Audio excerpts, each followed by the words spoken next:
Hi ಅರ್ಮಿಸ್ ಎಲ್ಲ ಹೇಗಿದ್ದೀರಾ? ಚೆನ್ನಾಗಿದ್ದೀರಾ ಅಂತ ಅಂದ್ಕೊಂಡಿದ್ದೀನಿ. ಸೊ ನಾವಿವತ್ತು ವಿ ಅವರ ಲಾಸ್ಟ್ ವೆಡ್ಡಿಂಗ್ ಗಿಫ್ಟ್ ಪಾರ್ಟ್ 2 ನೋಡೋಣ. ಸೊ ಪಾರ್ಟ್ 2 ನೋಡೋಕ್ಕೆ ಮುಂಚೆ ಪಾರ್ಟ್ 1 ನೋಡ್ಕೊಂಡು ಬನ್ನಿ. ಯಾಕೆಂದರೆ ಪಾರ್ಟ್ 1 ನೋಡಿದ್ರೆ ಮಾತ್ರ ಪಾರ್ಟ್ 2 ಅರ್ಥ ಆಗೋದು. ಸೊ ಇವಾಗ ನಾವು ಡೈರೆಕ್ಟಾಗಿ ಸ್ಟೋರಿಗೆ ಹೋಗೋಣ. ಸೊ ಹೋದ ಎಪಿಸೋಡ್ಲಿ ಏನಾಗಿತ್ತು ಅಂತಂದರೆ, ನೀವು ಆಫೀಸಿಗೆ ಬಂದಿರ್ತೀರ. ಸೊ ಆಫೀಸ್ನಲ್ಲಿ ಬಂದು ನೋಡ್ತೀರಾ ವಿ ಲ್ಯಾಪಲ್ಲಿ ಒಂದು ಹುಡುಗಿ ಕೂತಿರ್ತಾಳೆ. ಸೊ ನೀವು ಅದನ್ನ ನೋಡಿ ತುಂಬ ಹರ್ಟಾಗಿ ಅಲ್ಲಿಂದ ಹತ್ಕೊಂಡು ಹೋಗಿರ್ತೀರ. ವಿ ಯಾವಾಗ ಆ ಹುಡುಗಿನ ಪುಷ್ ಮಾಡಿ ನೀವು ಹೇಳಿರೋ ಮಾತು ನೆನಪಾಗುತ್ತೆ. ಮೀನ್ಸ್ ಇವತ್ತು ಬೇಗ ಬಾ ಮನೆಗೆ ಅಂತ ಹೇಳಿರ್ತೀರ. ಅದನ್ನ ನೆನಪಾಗಿ ಅವಳನ್ನ ಪುಷ್ ಮಾಡಿರ್ತಾರೆ. ಸೊ ಆವಾಗ ವಿ ಅವ್ರ ಪಿನ ಕರೆದು ಹೇಳಿರ್ತಾರೆ, ನೀನು ಆಫೀಸ್ನ ನೋಡ್ಕೊ, ನಾನು ಮನೆಗೆ ಹೋಗ್ತೀನಿ ಅಂತ ಹೇಳಿರ್ತಾರೆ. ಆನ್ ದ ವೇ ಹೋಗಬೇಕಾದ್ರೆ ನಿಮಗೆ ಕಾಲ್ ಮಾಡ್ತಾರೆ, ಬಟ್ ನೀವು ಪಿಕ್ ಮಾಡಿರಲ್ಲ. ಸೊ ಆವಾಗ ವಿಗೆ ಒಂದು ಕಾಲ್ ಬರುತ್ತೆ. ನೀವು ಅಂದ್ಕೊಂಡು ನೋಡ್ತಾರೆ RM ಮಾಡಿರ್ತಾರೆ. ಸೊ ಅಲ್ಲಿ ಏನು ಕಾನ್ವರ್ಸೇಷನ್ ನಡೀತು ಅನ್ನೋದನ್ನ ನಾನು ಅಲ್ಲಿ ಹೇಳಿರ್ತೀನಿ. ಸೊ ಅದನ್ನ ಕಂಟಿನ್ಯೂ ಮಾಡ್ತೀನಿ ಇವಾಗ. ಏನು ಹೇಳ್ತಿದ್ದೀರಾ RM ಬ್ರೋ? ವಯನ್ ಬಂದಿದ್ಲಾ? ಹೌದು ಬಂದಿದ್ಲು. ನೀನು ಮಾಡಿರೋ ಆ ಕೆಲಸ ನೋಡಿ ತುಂಬ ಹರ್ಟಾಗಿ ವಾಪಸ್ ಹೋದ್ಲು. ದೆನ್ RM ನೀವು ಆಫೀಸ್ನ ನೋಡಿದ್ದು, ಹತ್ಕೊಂಡು ಹೋಗಿದ್ದು ಎಲ್ಲ ವಿಗೆ ಹೇಳ್ತಾರೆ. ವಯನ್ ನೀನು ಬೈತಿ ಅಂತ ಗೊತ್ತಿದ್ರೂ ಕೂಡ ನೀನು ನೋಡಬೇಕು ಅಂತ ಓಡಿ ಬಂದಳು. ಆದರೆ ನೀನು ಅವಳ ಮನಸ್ಸನ್ನ ಹೊಡೆದು ನುಚ್ಚು ನೂರು ಮಾಡೋ ರೀತಿ ಮಾಡಿದೆ. ಬ್ರೋ, ನಾನು ಹೇಳೋದನ್ನ ಕೇಳಿ. ವಯನ್ ನೋಡಿದ್ದೆಲ್ಲ ನಿಜಾನೇ, ಆದರೆ ನಾನು ಯಾವತ್ತೂ ಅವಳನ್ನ ಚೀಟ್ ಮಾಡಬೇಕು ಅಂತ ಅಂದ್ಕೊಂಡೇ ಇಲ್ಲ. ನೀನು ರಾಮನೆಲ್ಲ ನನ್ನ ಜೊತೆ ಆಡಬೇಡವಿ. ಒಂದು ಹುಡುಗಿನ ಲ್ಯಾಪ್ನಲ್ಲಿ ಕೂರಿಸ್ಕೊಂಡು ಅವಳನ್ನ ನೋಡ್ತಾ ಇದೀಯಾ, ಅದು ಯಾವ ಥರ ಮೀನಾಗುತ್ತೆ ಅನ್ನೋದಾದ್ರೂ ಗೊತ್ತಾ? ನೋಡ್ವಿ, ನನಗೆ ಇದಕ್ಕೆ ಆನ್ಸರ್ ಬೇಕು. ಫಸ್ಟ್ ನೀನು ನನಗೆ ಅದನ್ನ ಹೇಳು. ಬ್ರೋ, ನಾನು ನಿಮ್ಗೆ ಹೇಳೋದು ಅರ್ಥ ಆಗ್ತಿಲ್ವಾ? ಅವಳೇ ಬಂದು ಕೂತ್ಕೊಂಡ್ಲು. ನಾನು ಎಷ್ಟು ಟ್ರೈ ಮಾಡಿದ್ರು ಅವಳು ಕೇಳಲೇ ಇಲ್ಲ. ಆಮೇಲೆ ನಾನೇ ಅವಳನ್ನ ಪುಷ್ ಮಾಡಿದೆ. ನನ್ನ ನಂಬಿ ಬ್ರೋ. RM ಬ್ರೋ, ನನಗೆ ವಯನ್ ಮೇಲೆ ಕೋಪ ಇದೆ, ಆದರೆ ಅವಳನ್ನ ನಾನು ಯಾವತ್ತೂ ಚೀಟ್ ಮಾಡಬೇಕು ಅಂತ ಅಂದ್ಕೊಂಡೇ ಇಲ್ಲ. ಸರಿ ವಿ, ನೀನು ಹೇಳೋದನ್ನ ನಾನು ನಂಬ್ತೀನಿ, ಆದರೆ ನೀನು ಇಮ್ಮಿಡಿಯೇಟ್ಲಿ ಆ ಹುಡುಗಿನ ಕೆಲಸದಿಂದ ತೆಗೆದು ಹಾಕಬೇಕು. ಹಾಂ ಸರಿ ಬ್ರೋ, ನಾನು ಅವಳನ್ನ ನಾಳೆನೇ ಕೆಲಸದಿಂದ ತೆಗೆದಾಕ್ತೀನಿ. ಸರಿ. ಹಾಂ ವಿ ಏನು ಅಂತ ಕೇಳ್ತಾರೆ. ಸರಿ, ನಿನಗೆ ನಾಳೆ ಏನು ಡೇ ಅಂತಾದರೂ ನೆನಪಿದೆಯಾ? ವಿ ಕನ್ಫ್ಯೂಸ್ ಆಗಿ ಅವ್ರ ಕಾರ್ನಲ್ಲಿರೋ ಸ್ಮಾಲ್ ಟೇಬಲ್ ಟಾಪ್ ಕ್ಯಾಲೆಂಡರ್ನ ನೋಡ್ತಾರೆ. ವಾಟ್? ನಾನು ಹೇಗೆ ಮರ್ತೋದೆ ಇದನ್ನ? How it possible? RM ಇದನ್ನ ನೋಡಿ ಸ್ಮಿರ್ಕ್ ಮಾಡ್ತಾರೆ. ಹೇಗೆ ನೆನಪಿರುತ್ತೆ? ಹಾಂ, ಹೇಗೆ ನೆನಪಿರುತ್ತೆ ವಿ? It is your first wedding anniversary. ನಿನಗೆ ವಯನ್ ಮೇಲೆ ಪ್ರೀತಿ ಕಾಳಜಿ ಇದ್ದಿದ್ರೆ ನಿನಗೆ ಈ ಡೇ ನೆನಪಿರ್ತಿತ್ತು. ಆದರೆ ಇವಾಗ ನಿನಗದು ಏನೂ ಇಲ್ಲ. ಅದು ಹೇಗೆ ನೆನಪಿರುತ್ತೀವಿ? ನನಗೆ ಗೊತ್ತು ನೀನು ವಯನ್ ಮೇಲೆ ಯಾಕೆ ಕೋಪದಿಂದ ಇದೆಯಾ ಅಂತ. ಆ ರೀಸನ್ ಅವಳು ಅಪ್ಪನಿಂದ ತಾನೆ. ವಿ ಅದನ್ನ ಕೇಳಿ ಕೋಪದಿಂದ ಹೌದು ಅಂತ ಹೇಳ್ತಾನೆ. ಆವಾಗ RM ಹೇಳ್ತಾರೆ, ಅವಳ ಅಪ್ಪನಿಂದ ನಿನ್ನ ಬಿಸ್ನೆಸ್ ಡೌನ್ ಆಯಿತು, ಹಾಗೆ ಲಾಸ್ ಕೂಡ ಆಗಿದೆ. ಓಕೆನೇ, ನಿನ್ನ ಕೋಪದಲ್ಲಿ ನ್ಯಾಯ ಇದೆ, ಆದರೆ ಆ ಕೋಪನ ಅವಳ ಅಪ್ಪ ಹತ್ರ ತೋರಿಸ್ಬೇಕು, ಆದರೆ ವಯನ್ ಮೇಲಲ್ಲ. ಆದರೆ ನೀನು ವಯನ್ ಮೇಲೆ ತೋರಿಸ್ತಿದ್ಯಾ. ಬಟ್ ಇವಾಗ ನೀನು ಅವ್ರ ಅಪ್ಪನ ಹತ್ರ ತೋರಿಸ್ತೀನಿ ಅಂದರೂ ಇಟ್ ಈಸ್ ನಾಟ್ ಪಾಸಿಬಲ್. ಇವಾಗ ಅವರಪ್ಪ ಜೀವಂತವಾಗಿಲ್ಲ. ಮತ್ತು ವಯನ್ ಮೇಲೆ ಏನೋ ಕೋಪ ತೋರಿಸ್ತಿದ್ಯಾ? ಆಗಲ್ಲ RM ಬ್ರೋ. ವಯನ್ ಹಾಗೆ ಅವ್ರ ಅಪ್ಪನ ರೀತಿ ಇದ್ದಾಳೆ. ನನಗೆ ಅವಳ ಫೇಸ್ ನೋಡಿದಾಗೆಲ್ಲ ಅವರಪ್ಪ ನೆನಪಾಗ್ತಾರೆ. ಅದರಿಂದ ನನಗೆ ಅವಳ ಮುಖ ಕೂಡ ನೋಡೋಕ್ಕೆ ಇಷ್ಟ ಇಲ್ಲ. ವಿ, ನೀನು ವಯನ್ನ ಹೇಗೆ ಲವ್ ಮಾಡ್ತಿದ್ದೆ ಅಂತ ನನಗೆ ಗೊತ್ತು. ನೀನು ವಯನ್ನ ಲವ್ ಮಾಡ್ತಿದ್ದಿದ್ದು ಅವಳ ಫೇಸ್ ನೋಡ, ಇಲ್ಲ ಅವಳ ಮನ್ಸು ನೋಡಿನ? ಹೇಳು. ಕಾಲೇಜ್ನಲ್ಲಿ ನಿಮ್ಮ ಲವ್ ನೋಡಿ ಎಷ್ಟೋ ಜನ ಅದನ್ನ ಜಲಸ್ಸಾಗಿ ನೋಡ್ತಿದ್ರು. ನೀನು ಅವಳಿಗೆ ಎಷ್ಟು ಪ್ರೀತಿ, ಎಷ್ಟು ಕೇರಿಂದ ನೋಡ್ಕೋತಿದ್ದೆ. ಹಾಂ, ಹೇಳುವಿ. ಅಷ್ಟು ಲವ್ ಮಾಡ್ತಿದ್ದ ಹುಡುಗ ಇವಾಗ ಅಷ್ಟು ಕೋಪದಿಂದ ನೋಡೋಕ್ಕೆ ಹೇಗೆ ಕಾರಣ? ಜಸ್ಟ್ ಬಿಕಾಸ್ ಅವರಪ್ಪ. ಇವಾಗ ಅವ್ರ ಅಪ್ಪನೂ ಕೂಡ ಜೀವಂತವಾಗಿ ಇಲ್ಲವಿ, ಅರ್ಥ ಮಾಡ್ಕೊ. ವಿ, ನಿಮ್ಮ ಮ್ಯಾರೇಜ್ ಹೇಗಾಯಿತು ಅಂತ ನೆನಪಿದೆಯಾ? ಆಮೇಲೆ ಅವರ ಅಪ್ಪನಿಂದ ನಿನ್ನ ಬಿಸ್ನೆಸ್ ಲಾಸ್ ಆಯಿತು. ಆವಾಗಿಂದ ನೀನು ವಯ್ಯನ ಮೇಲೆ ಕೋಪನೇ ತೋರಿಸ್ತಿದೀಯ. ಇವಾಗ ಅವಳ ಅಪ್ಪ ಕೂಡ ಇಲ್ಲ, ಅವಳಿಗೆ ಇರೋದು ನೀನು ಮಾತ್ರ. ನೀನು ಕೂಡ ಈ ಥರ ಟ್ರೀಟ್ ಮಾಡಿದ್ರೆ ಅವಳು ಎಲ್ಲಿಗೆ ಹೋಗಬೇಕು? ವಯನ್ ಪಾಪ, ಪ್ಲೀಸ್ ವಿ, ನಾನು ಹೇಳೋದನ್ನ ಕೇಳು. Start your life beautiful like before in this anniversary. ಹೊಸ್ದಾಗಿ ಸ್ಟಾರ್ಟ್ ಮಾಡಿ. ವಯನ್ ಮೇಲೆ ಮೊದಲು ಹೇಗೆ ಪ್ರೀತಿ ತೋರಿಸ್ತಿದ್ದೋ ಇವಾಗ ಅದೇ ಥರ ಇರು. ವಿ ಇದನ್ನೆಲ್ಲ ಕೇಳಿ ಲೈಟಾಗಿ ಟಿಯರಿ ಐಸಿಂದ ಕೇಳ್ತಾ ಇದ್ದಾರೆ. ಆವಾಗ ತಾನೇ ಅವರಿಗೆ ನೆನಪಾಗುತ್ತೆ, ನೀವು ವಿನ ಬೇಗ ಮನೆಗೆ ಬನ್ನಿ ಅಂತ ಹೇಳಿರ್ತೀರ. ಆವಾಗ ಅವರು ನಿಮ್ಮ ಮೇಲೆ ಕೋಪದಿಂದ ಇದ್ದರು. ಸೊ ಇವಾಗ ಅವರು ಅದನ್ನೆಲ್ಲ ನೆನ್ಪು ಮಾಡ್ಕೊತಾರೆ.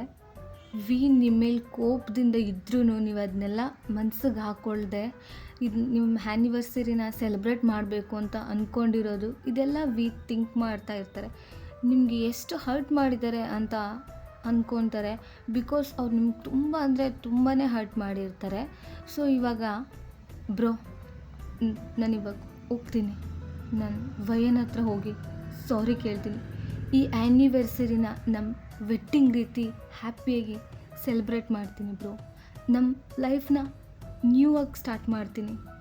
ಆವಾಗ ಆರ್ಯಮ್ ಹೇಳ್ತಾರೆ, ದಟ್ಸ್ ಗುಡ್, ಬೇಗ ಹೋಗು, ಖಂಡಿತ ನಿನಗೆ ವಯನ್ ವೆಯ್ಟ್ ಮಾಡ್ತಾ ಇದ್ದಾಳೆ.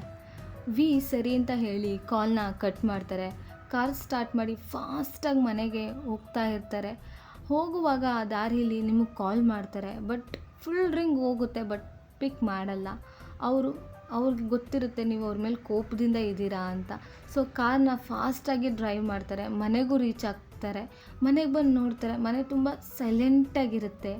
ವಿ ಕಾರಿಂದ ಕೆಳಗಡೆ ಇಳಿಗಿ ಡೋರ್ ಬೆಲ್ ರಿಂಗ್ ಮಾಡ್ತಾರೆ. ಬಟ್ ಓಪನ್ನೇ ಮಾಡಲ್ಲ. ಸೈಡಲ್ಲಿ ವಿಂಡೋ ಒಳಗಡೆ ನೋಡ್ತಾರೆ, ಮನೆ ಫುಲ್ ಸೈಲೆಂಟಾಗಿದೆ, ಯಾರೂ ಇಲ್ಲದೆ ಇರೋ ರೀತಿಯಲ್ಲಿದೆ. ಸರಿ ನೋಡ್ತಾರೆ, ಯಾರಾದರೂ ಇದ್ದಾರಾ ಏನು ಅಂತ ನೋಡ್ತಾರೆ. ಬಟ್ ಯಾರೂ ಇರಲ್ಲ. ಹಾಗೇ ನಿಮಗೆ ಕಾಲ್ ಮಾಡ್ತಾರೆ. ನಿಮ್ಮ ಫೋನ್ ಮನೆ ಒಳಗಡೆ ರಿಂಗ್ ಆಗ್ತಿರುತ್ತೆ. ರಿಂಗ್ ಆಗೋ ಸೌಂಡ್ ಕೇಳುತ್ತೆ. ಅವರು ನೋಡ್ತಾರೆ, ಎಲ್ಲಿ ಫೋನ್ ಮಾತ್ರ ರಿಂಗ್ ಆಗ್ತಿದೆ, ಯಾರೂ ಇಲ್ಲ ಅಂತ. ಸೊ ಅವ್ರ ಹತ್ರ ಒಂದು ಸ್ಪೇರ್ ಕೀ ಇರುತ್ತೆ, ಅದನ್ನ ಓಪನ್ ಮಾಡಿ ಬರ್ತಾರೆ. ಬಟ್ ಮನೆ ಫುಲ್ ಡಾರ್ಕಾಗಿದೆ. ವಿ ನಿಮ್ಮ ನೇಮಿಂದ ನಿಮ್ಮನ್ನ ಕೂಗ್ತಾರೆ, ಬಟ್ ನೋ ರೆಸ್ಪಾನ್ಸ್. ಸೊ ಆದರೆ ಅದಕ್ಕೆ ಅವ್ರಿಗೆ ಬೇಜಾರಾಗುತ್ತೆ, ಏನು ಇಷ್ಟು ಕರಿತಾ ಇದ್ದೀನಿ, ಯಾರೂ ಇಲ್ವಲ್ಲ ಮನೇಲಿ ಅಂತ ಅನ್ಕೋತಾರೆ. ಸೊ ಅವ್ರು ಹೋಗಿ ಹಾಲಲ್ಲಿರೋ ಲೈಟ್ನ ಆನ್ ಮಾಡ್ತಾರೆ. ಆನ್ ಮಾಡಿದ ತಕ್ಷಣವೇ ವಿ ಕಣ್ಣು ಡೈರೆಕ್ಟಾಗಿ ಟೇಬಲ್ ಮೇಲೆ ಬೀಳುತ್ತೆ. ಯಾಕಂದರೆ ಅಲ್ಲಿ ನೀವು ಮಾಡಿಟ್ಟಿರೋ ಸ್ಮಾಲ್ ಕೇಕ್ ಇದೆ. ವಿ ಅದನ್ನ ನೋಡ್ತಾರೆ, ಅದರಲ್ಲಿ ಹ್ಯಾಪಿ ಆ್ಯನಿವರ್ಸರಿ ಅಂತ ಇದೆ. ಸೊ ಆ ಕೇಕ್ ನೀವೇ ವಿಗೋಸ್ಕರ ಮಾಡಿದ್ದು. ಸೊ ಅಲ್ಲಿ ಕೇಕ್ ಮಾತ್ರ ಇದೆ, ಬಟ್ ಅಲ್ಲಿ ಬೇಕಾಗಿರೋ ಪರ್ಸನ್ ಇಲ್ಲ. ಅದು ಯಾರಂದರೆ ಅದು ನೀವು, ಬಿಕಾಸ್ ಅಲ್ಲಿ ನೀವು ಇಲ್ಲವೇ ಇಲ್ಲ. ಸೊ ವಿ ನಿಮ್ಮನ್ನ ಮತ್ತೆ ಅಗೇನ್ ಕೂಗ್ತಾರೆ, ಬಟ್ ನೋ ರೆಸ್ಪಾನ್ಸ್. ಸೊ ಮತ್ತೆ ಕಾಲ್ ಕೂಡ ಮಾಡ್ತಾರೆ. ಫೋನ್ ಕಿಚನ್ ಕೌಂಟರ್ ಮೇಲೆ ಇರುತ್ತೆ. ಫೋನ್ ಇಟ್ಟು ಎಲ್ಲಿಗೋದ್ಲು ಅಂತ ಹೇಳಿ ಮೇಲೆ ರೂಮಿಗೆ ಬರ್ತಾರೆ. ಸೊ ನೀವು ರೂಮಲ್ಲಿ ಇರ್ತೀರ ಅಂದ್ಕೊಂಡು ಅವ್ರು ರೂಮಿಗೆ ಬರ್ತಾರೆ. ಬಟ್ ರೂಮ್ ಡೋರ್ ಓಪನ್ ಮಾಡಿ ನೋಡ್ತಾರೆ. ಅವ್ರಿಗೆ ಫುಲ್ಲು ಶಾಕಿಂಗ್ ಆಗಿರುತ್ತೆ. ಬಿಕಾಸ್ ನಿಮ್ಮ ಥಿಂಗ್ಸ್ ಒಂದೂ ಇಲ್ಲ ರೂಮ್ನಲ್ಲಿ. ಎಲ್ಲಿಗೋದ್ಲಿ ಇವಳು, ಇಲ್ಲಿದ್ದ ಥಿಂಗ್ಸ್ ಎಲ್ಲ ಎಲ್ಲೋಯ್ತು ಅಂತ ಹೇಳಿ ಅವರು ಕೆಳಗಡೆ ಬಂದು ಸೋಫಾದ ಹತ್ರ ನೋಡ್ತಾರೆ. ಸೋಫಾದಲ್ಲಿರೋ ಟಿಪಾಯಿ ಮೇಲೆ ಅವ್ರ ಕಣ್ಣು ಹೋಗುತ್ತೆ. ಅಲ್ಲಿ 2 ಲೆಟರ್ ಪ್ಲಸ್ ಒಂದು ಸ್ಮಾಲ್ ಬಾಕ್ಸ್ ಇದೆ. ವಿ ಅದನ್ನ ನೋಡ್ತಾರೆ. ಆ ಬಾಕ್ಸ್ನ ಎತ್ತಿ ನೋಡ್ತಾರೆ, ಅದರಲ್ಲಿ ಒಂದು ವೆಡ್ಡಿಂಗ್ ರಿಂಗ್ ಇರುತ್ತೆ. ವಿಗೆ ಫುಲ್ ಸ್ಯಾಡಾಗಿ ನೋಡ್ತಾರೆ. ಬಿಕಾಸ್ ಅವರು ನಿಮ್ಮ ಹತ್ರ ಮ್ಯಾರೇಜ್ನಲ್ಲಿ ಹೇಳಿರೋ ವರ್ಡ್ಸ್ ಎಲ್ಲ ನೆನಪಾಗುತ್ತೆ.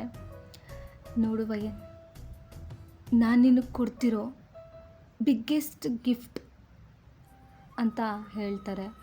ಈ ರಿಂಗ್ನ ನೀನು ಯಾವಾಗಲೂ ರಿಮೂವ್ ಮಾಡಬಾರ್ದು.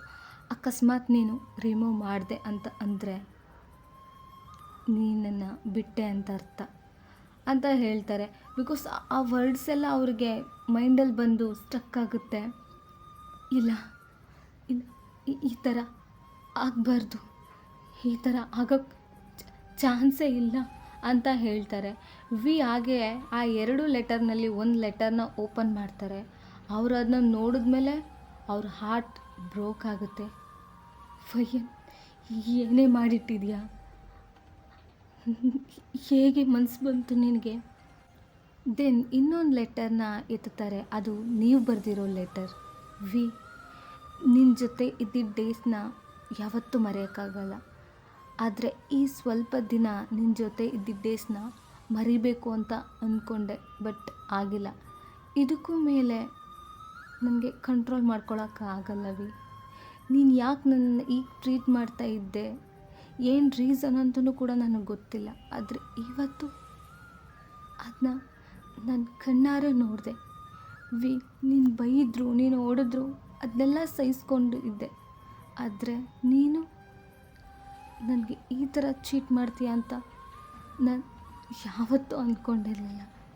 ನಿನಗೆ ಆ ಹುಡುಗಿ ಜೊತೆ ಬಾಳಬೇಕು ಅಂತ ಇದ್ದರೆ ನೀನು ಅವಳ ಜೊತೆನೇ ಹ್ಯಾಪಿಯಾಗಿ ನಿನ್ನ ಲೈಫ್ನ ಲೀಡ್ ಮಾಡು. ನಾನು ಯಾವತ್ತೂ ಅದಕ್ಕೆ ಅಡ್ಡನೂ ಬರಲ್ಲ. ನಾನು ಯಾವತ್ತೂ ನಿನಗೆ ಸಿಗೋದೂ ಇಲ್ಲ. ಆಮೇಲೆ ಒಂದು, ಇವತ್ತು ನಮ್ಮ ಫಸ್ಟ್ ವೆಡ್ಡಿಂಗ್ ಆ್ಯನಿವರ್ಸರಿ ವಿ. ಹ್ಯಾಪಿನೇ ಇಲ್ಲದೆ ಇದ್ದರೂ ಒಂದು ಮೆಮೊರೀಸ್ಗಾಗಿ ಸೆಲೆಬ್ರೇಟ್ ಮಾಡಬೇಕು ಅಂತ ಅಂದ್ಕೊಂಡೆ. ಇವಾಗ ಗೊತ್ತಾಗ್ತಿದೆ ಅದೆಲ್ಲ ಇವಾಗ ಅವಶ್ಯಕತೆ ಇಲ್ಲ ಅಂತ. ಬಟ್ ಆದರೂ ಏನೋ ಒಂದು ಮಾಡಬೇಕು ಅಂತ ಅಂದ್ಕೊಂಡೆ. ಆಮೇಲೆ ನೀನು ಹಾಕಿದ ವೆಡ್ಡಿಂಗ್ ರಿಂಗು ಕೂಡ ನಾನು ಅಲ್ಲೇ ಇಟ್ಟಿದ್ದೀನಿ. ಸೊ ನೀನು ಅದನ್ನ ನೋಡಿರ್ತೀಯ ಅಂತ ಅಂದ್ಕೊಳ್ತೀನಿ ವಿ. ನಿನಗೆ ನೆನಪಿದೆಯಾ ನೀನು ಆ ರಿಂಗ್ ಹಾಕುವಾಗ ನನಗೇನು ಹೇಳಿದ್ದೆ ಅಂತ? This is my first biggest wedding gift for you ಅಂತ ಹೇಳಿದೆ. ಆದರೆ ಇವಾಗ ನಾನು ಹೇಳ್ತಿದ್ದೀನಿ, ಇದು first anniversary. This is my last wedding gift for you ಅಂತ ಆ ಲೆಟ್ರಲ್ಲಿ ಬರೆದಿರ್ತೀರ. ಆ ರಿಂಗ್ನ ಮೆನ್ಷನ್ ಮಾಡೋ ರೀತಿ ಹೇಳಿರ್ತೀರ. ವಿ ಆ ಲೆಟರ್ನ ಓದಿ ಅಳ್ತಾ ಇರ್ತಾರೆ. ಅವ್ರು ಎಷ್ಟು ದೊಡ್ಡ ಮಿಸ್ಟೇಕ್ ಮಾಡಿದ್ದಾರೆ ಅಂತ ರಿಯಲೈಸ್ ಮಾಡ್ತಾರೆ. ಆವಾಗ ಎಂಟ್ರೆನ್ಸ್ನಲ್ಲಿ ಏನೋ ಸೌಂಡ್ ಕೇಳುತ್ತೆ. ವಿ ಅಳ್ಕೊಂಡೆ ಟರ್ನ್ ಮಾಡಿ ನೋಡ್ತಾರೆ. ನೀವು 2 ಕೈಲಿ ಲಗೇಜ್ ಇಟ್ಕೊಂಡು ಎಕ್ಸ್ಪ್ರೆಷನ್ನೇ ಇಲ್ಲದೆ ಅಲ್ಲಿ ನಿಂತಿದ್ದೀರಾ. ವಿ ನಿಮ್ಮನ್ನ ನೋಡಿ ಓಡಿ ಬರ್ತಾನೆ. ವಯನ್ ಏನಿದು, ಏನು ಮಾಡಿದೆಯಾ ವಯನ್? ಓ ಸರ್, ಬಂದುಬಿಟ್ಟಿದ್ದೀರಾ? ಏನೋ ದೊಡ್ಡದಾಗಿ ಹೇಳ್ಬಿಟ್ಟು ಹೋದ್ರಿ. ನನ್ನ ಮನೆಗೆ ಲೇಟಾಗಿ ಬರ್ತೀನಿ ಅಂತ ನಿನ್ನ ಮುಖ ನೋಡೋಕ್ಕೂ ಕೂಡ ಇಷ್ಟ ಇಲ್ಲ. ನಿನ್ನ ಕೆಲಸ ಎಷ್ಟಿದೆ ಅಷ್ಟು ನೋಡ್ಕೊಂಡು ಹೋಗು ಅಂತ ಹೇಳಿದ್ರಿ. ಅದು ವಯನ್, ನಿನ್ನ ಮೇಲಿರೋ ಕೋಪದಿಂದ ಹಾಗೆ ಹೇಳಿದೆ. ಆ ಕೋಪದಿಂದ ನಮ್ಮ ಆ್ಯನಿವರ್ಸರಿನೇ ನಾನು ಮರೆತುಬಿಟ್ಟೆ ವಯನ್. ನೆನಪಿದ್ದಿದ್ದರೆ ಮಾರ್ನಿಂಗ್ ನೀನು ಹೇಳ್ದಾಗಲೇ ನಾನು ಬೇಗ ಬರ್ತಿದ್ದೆ ವಯನ್. ಸಾರಿ ವಯನ್, ಇದೆಲ್ಲ ನಾನು ಕೋಪದಿಂದ ಅಷ್ಟೇ ಮಾಡಿದ್ದು. ಆದರೆ ನಿನ್ನ ಮೇಲೆ ಕೋಪ ಇದ್ರೂ ಕೂಡ ಲವ್ ಯಾವತ್ತೂ ಕಡಿಮೆ ಆಗಿಲ್ಲ ವಯನ್. ಅರ್ಥ ಮಾಡ್ಕೋ ವಯನ್. ಎಲ್ಲ ಮಾತಾಡಿ ಮುಗೀತಾ? ಇವಾಗ ನಾನು ಮಾತಾಡ್ಬೋದಾ? ನಾನು ಇಲ್ಲಿಗೆ ಬಂದಿದ್ದು ನನ್ನ ಫೋನ್ ಇಲ್ಲಿ ಬಿಟ್ಟು ಹೋಗಿದ್ದೆ, ಅದನ್ನ ಎತ್ಕೊಳ್ಳೋಕ್ಕಷ್ಟೇ ನಾನು ಬಂದಿದ್ದು ಅಂತ ಹೇಳಿ ನೀವು ವಿನ ಕ್ರಾಸ್ ಮಾಡಿ ಕಿಚನ್ನಲ್ಲಿರೋ ನಿಮ್ಮ ಫೋನ್ ಎತ್ಕೊಳ್ಳೋಕ್ಕೆ ಹೋಗ್ತೀರಾ. ವಿ ಸ್ಯಾಡಾಗಿ ನಿಮ್ಮನ್ನ ನೋಡ್ತಾ ಇದ್ದಾನೆ, ನಿಮ್ಮ ಹಿಂದೆ ಬರ್ತಾ ಇದ್ದಾನೆ. ವಯನ್ ಪ್ಲೀಸ್, ನೀನು ಕೋಪದಲ್ಲಿದೆಯಾ ಅಂತ ಗೊತ್ತು. ಆದರೆ ಕೋಪದಲ್ಲಿ ತಗೊಳ್ಳೋ ಯಾವುದೇ ಡಿಸಿಷನ್ ತಪ್ಪಾಗಿರುತ್ತೆ. ನಾನು ಅದನ್ನ ಎಕ್ಸ್ಪೀರಿಯೆನ್ಸ್ ಮಾಡಿಬಿಟ್ಟಿದ್ದೀನಿ. ನೀನು ನೋಡಿದ್ರೆ ಈ ಥರ ವೆಡ್ಡಿಂಗ್ ರಿಂಗ್ನ ಇಟ್ಟಿರೋದನ್ನ ನೋಡಿ ನನಗೆ ಏನು ಹೇಳಬೇಕು ಅಂತಲೇ ಗೊತ್ತಾಗ್ತಿಲ್ಲ ವಯನ್. ಪ್ಲೀಸ್ ನಾನು ಹೇಳೋದನ್ನ ಕೇಳು ಅಂತ ಹೇಳ್ತಾರೆ. ಅವರು ಏನು ಹೇಳಿದ್ರು ಕೂಡ ನೀವು ಕೇಳೋ ಸ್ಥಿತಿಲೇ ಇಲ್ಲ. ಅವ್ರು ಹೇಳ್ಕೊಂಡೇ ನಿಮ್ಮ ಹಿಂದೆ ಬರ್ತಾಯಿದ್ದಾರೆ. ಬಟ್ ನೀವು ಅವ್ರು ಏನೇ ಹೇಳ್ಕೊಂಡು ಹೋದ್ರೂ ನೀವು ಕೇಳಿಸ್ಕೊಳ್ತಾನೆ ಇಲ್ಲ. ಸುಮ್ಮನೆ ನೀವು ಹೋಗ್ತಾ ಇದ್ದೀರಾ, ನಿಮ್ಮ ಫೋನ್ನ ಎತ್ಕೊಂಡು ಹಾಗೆ ಹೊರಗಡೆ ಹೋಗ್ತೀರಾ. ಆಗ ವಿ ನಿಮ್ಮ ವೆಸ್ಟ್ನ ಹೋಲ್ಡ್ ಮಾಡ್ತಾರೆ. ನೀವು ಅದನ್ನ ಬೇಗ ಅವ್ರ ಹ್ಯಾಂಡನ್ನ ರಿಮೂವ್ ಮಾಡಿ ಅವ್ರನ್ನ ತಳ್ತೀರಾ. ಬಟ್ ಅದನ್ನ ಟೈಟಾಗಿ ಇಟ್ಕೊತಾರೆ. ಬಟ್ ಆದರೂ ನೀವು ಫೋರ್ಸಾಗಿ ರಿಮೂವ್ ಮಾಡಿ ವಿನ ಟರ್ನು ಮಾಡಿ ನೋಡ್ತೀರಾ. ಹೆಂಡತಿ ಒಬ್ಳು ಇರುವಾಗ ಇನ್ನೊಬ್ಳ ನಾಚಿಕೆ ಇಲ್ಲದೆ ಲ್ಯಾಪ್ ಮೇಲೆ ಕೂರಿಸ್ಕೊಂಡಿರೋ ಹಸ್ಬೆಂಡ್ ನನಗೆ ಅವಶ್ಯಕತೆಯೇ ಇಲ್ಲ. ಅಯ್ಯೋ ವಯನ್, ನನಗೆ ಎಲ್ಲ ಗೊತ್ತು. ಆರೆಂಬ್ರು ಎಲ್ಲ ಹೇಳಿದ್ರು, ನೀನು ನೋಡಿದ ನಿಜ ವಯನ್. ಅದ್ರಲ್ಲಿ ನನ್ನ ತಪ್ಪು ಏನೂ ಇಲ್ಲ ವಯನ್. ಅವಳೇ ಬಂದು ಕೂತ್ಕೊಂಡ್ಲು, ನಾನು ಅವಳ ಬೇಗ ಪುಷ್ ಮಾಡಿಬಿಟ್ಟೆ ವಯನ್. ಪ್ಲೀಸ್ ವಯನ್, ನನ್ನ ನಂಬು. ಸೂಪರಾಗಿ ಆ್ಯಕ್ಟ್ ಮಾಡ್ತೀರಾ ಮಿಸ್ಟರ್ ಕಿಮ್ ಥಯೋ. ಇವತ್ತು ನಮ್ಮ ಆ್ಯನಿವರ್ಸರಿ. ಹ್ಯಾಪಿನೇ ಇಲ್ಲದೆ ಇದ್ದರೂ ಒಂದು ಮೆಮೊರೀಸ್ಗಾಗಿ ಸೆಲೆಬ್ರೇಟ್ ಮಾಡಬೇಕು ಅಂತ ಅಂದ್ಕೊಂಡೆ. ನಿನಗೆ ಕೇಕ್ ಎಲ್ಲ ರೆಡಿ ಮಾಡಿದೆ. ನೀನು ನೋಡಬೇಕು ಅಂತ ತುಂಬ ಅನಿಸ್ತು. ನೀನು ಬೈತೀಯ ಅಂತ ಗೊತ್ತಿದ್ದರೂ ನಿನ್ನ ನೋಡಬೇಕು ಅಂತ ಬಂದೆ. ಆದರೆ ನೀನು ಏನು ಮಾಡ್ತಾಯಿದ್ದೆ ಅಂತ ನೋಡಿದ್ಮೇಲೆ ತುಂಬ ಬೇಜಾರಾಯಿತು. ಸೊ ನೀನು ಇದಕ್ಕಾಗಿ ಇಷ್ಟು ದಿನ ನನ್ನ ದೂರ ಇಟ್ಟೆ ಅಂತ ಗೊತ್ತಾಯಿತು. Just for that girl. ಅದಕ್ಕೆ ಅನಿಸುತ್ತೆ ಸರು ಬೇಗ ಆಫೀಸ್ಗೆ ಹೋಗ್ತಿದ್ದಿದ್ದು, ಲೇಟಾಗಿ ಬರ್ತಿದ್ದಿದ್ದು ಇದಕ್ಕಾಗಿನ. ಹಾಂ, ಒಂದು ಹೇಳಬೇಕು, ಅವಳ ಜೊತೆ ಇಷ್ಟೇನಾ ಇಲ್ಲ ಬೇರೆ ಏನಾದರೂ ಅವಳ ಜೊತೆ ನಡೆಸ್ತಿದ್ದೀರಾ ಅಂತ ನೀವು ಬೇರೆ ಮೀನಿಂಗ್ನಲ್ಲಿ ವಿಗೆ ಕೇಳ್ತೀರಾ. ವಿಗೆ ಇದನ್ನ ಕೇಳಿ ತುಂಬ ಕೋಪ ಬಂದು ಏನು ಥಿಂಕ್ ಮಾಡಿದ್ರೋ ಗೊತ್ತಿಲ್ಲ, ನಿಮ್ಮ ಚೀಕ್ಸ್ಗೆ ಸ್ಲ್ಯಾಪ್ ಮಾಡ್ತಾರೆ. ನೀವು ಕೋಪದಿಂದ ಅವ್ರನ್ನ ನೋಡ್ತೀರಾ. ಸೊ ನಾನು ಇಲ್ಲಿಗೆ ಈ ಎಪಿಸೋಡನ್ನ ಮುಗಿಸ್ತಾ ಇದ್ದೀನಿ. ನೆಕ್ಸ್ಟ್ ಎಪಿಸೋಡನ್ನ ಸೂನ್ ಅಪ್ಲೋಡ್ ಮಾಡ್ತೀನಿ. ಸೊ ನಾನು ನಿಮಗೆ ಇದನ್ನ 2 ಶಾರ್ಟ್ ಅಂತ ಹೇಳಿದೆ, ಬಟ್ ಇದು ನಾಟ್ 2 ಶಾರ್ಟ್, ಇದು ಬಂದು 3 ಶಾರ್ಟ್ ಆಗಿರುತ್ತೆ. ಸೊ ಇನ್ನು ಒಂದು ಎಪಿಸೋಡನ್ನ ನಾನು ಸೂನ್ ಅಪ್ಲೋಡ್ ಮಾಡ್ತೀನಿ. ಸೊ ಹಾಗೆ ನಿಮಗೆ ಈ FF ಇಷ್ಟ ಆಗಿದ್ದರೆ ನಿಮ್ಮ ಫ್ರೆಂಡ್ಸ್ಗೂ ಕೂಡ ಶೇರ್ ಮಾಡಿ.